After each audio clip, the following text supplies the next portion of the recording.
be stronger than the other, and the elder shall serve the younger. And when her days to be delivered were fulfilled, behold, there were twins in her womb.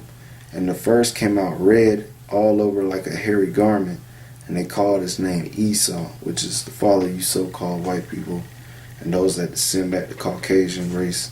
Alright, no matter what you look like on the outside, if your forefathers go back to Caucasians, okay, alright, and you got that spirit that we're going to read about of your father Esau, then you're Edomite, okay, and you're going to serve the younger. You're going to serve Jacob, which is the Negroes, Latinos, and Native American descent, and the kingdom.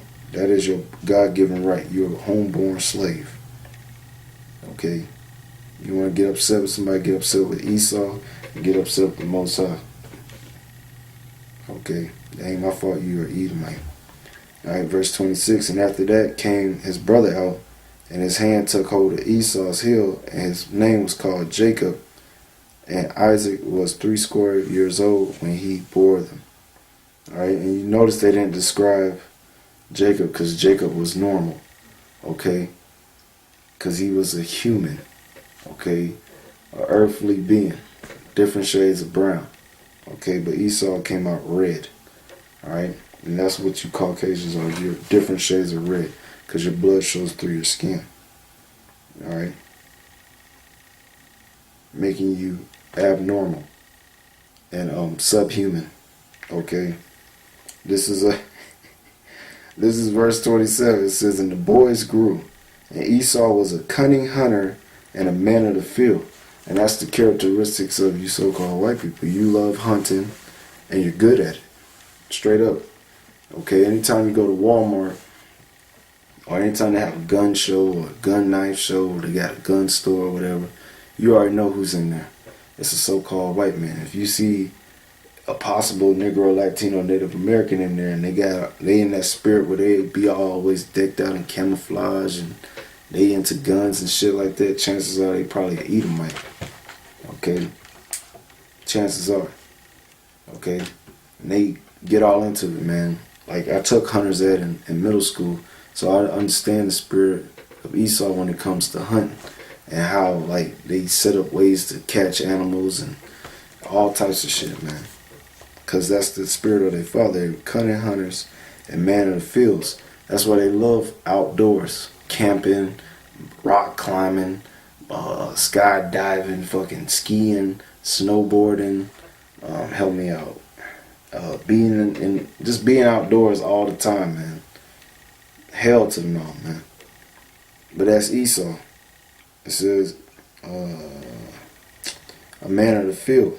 And Jacob was a plain man dwelling in tents. Okay? So Jacob, he was a plain man. He was, let me look at that word plain real quick.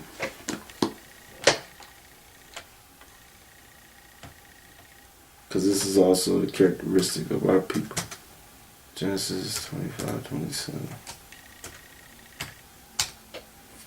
This video is probably a little too long, but I mean, plain. Plain is the word thumb. From Strong's Hebrew 85:35 is thumb. Thumb. Thumb. It means perfect, complete. Complete, perfect, one who lacks nothing in physical strength, beauty, etc. Sound, wholesome. An ordinarily quiet sort of person. Okay, he was just an ordinary dude, man. A quiet sort of person, just quiet. Okay, complete, morally innocent, having integrity. One who is morally and ethically pure. And that goes back to our people, whole, upright, always in a moral sense.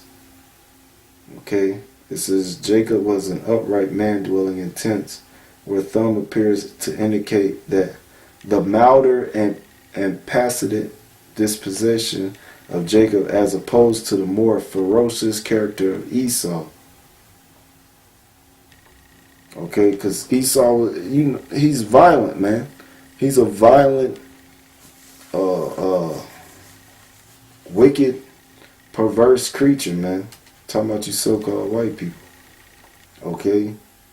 But Jacob, the father of the Israelites, of you Negroes, Latinos, and Native Americans, it says that he was perfect, complete, one who lacked nothing in physical strength, beauty, etc., sound, wholesome, an ordinary, quiet sort of person, complete, morally innocent, having integrity, one who is morally and ethically pure. Let's look up this word, plastic, real quick.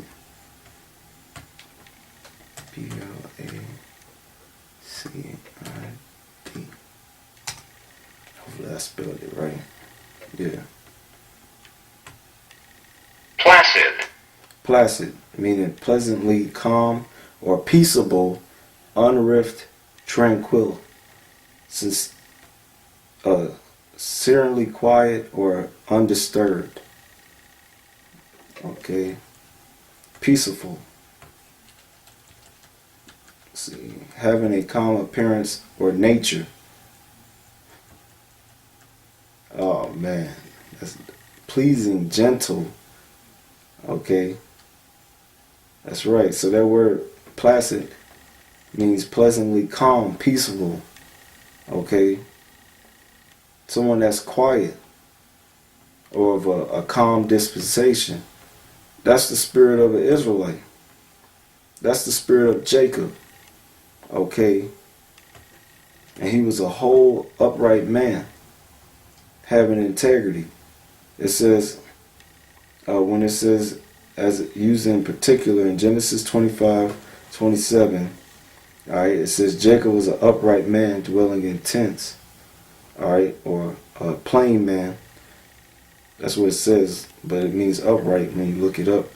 It says where thaw appears to indicate the milder and placid disposition of Jacob as opposed to the more ferocious character of Esau. Okay?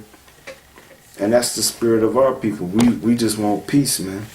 Alright? We calm, laid back, chill people, man. Unlike the so-called white man, who always is about violence and being ferocious and wild, like a man of the field. Okay? That's right. So it's good to know these things, man. And to meditate upon it, and then to be able to discern it or recognize it when you see, or when you when you engage with people on the streets, or when you dealing with people in your everyday life, to be able to discern, okay, this is a possible Jake, even though he might look and act, he might look like, he or she might look like the other nations, but their spirit or their mannerisms fit that of an Israelite. It's because they are Israelite. But you got to understand, they grew up in this society thinking they're of the other nations. Okay? But like I said, the prophecy said that in Isaiah and in Jeremiah that the nations was going to separate back to their own peoples. Okay? So, we in a time now where you can't be like these other groups, carnal as hell. Just everything that looks Caucasian is Caucasian. Everything that looks like a damn Elamite, Hamite, Japhite, all the other nations outside Negroes, Latinos, and Native Americans, you can't just disregard them because they don't look like you. You gotta know the spirit of these people. You gotta inquire, okay, so you can make righteous judgment. Otherwise, you might end up offending one of the elect, and that's who the Lord died for. So you gotta take this serious, man. All right, that's why we're supposed to know the characteristics of our people, all right, and of the other nations. So with that, hopefully that was edifying. Okay, and Salakia for being long-winded. All right, but it was all spiritual. All right, with that, I want to give all praises to Yahweh Shemal Shai. Double honors to those of Great Millstone telling me this truth. Shalom to the Akim out there pushing the truth and sincerity. This is Brother Ataz Warm, just saying Shalom.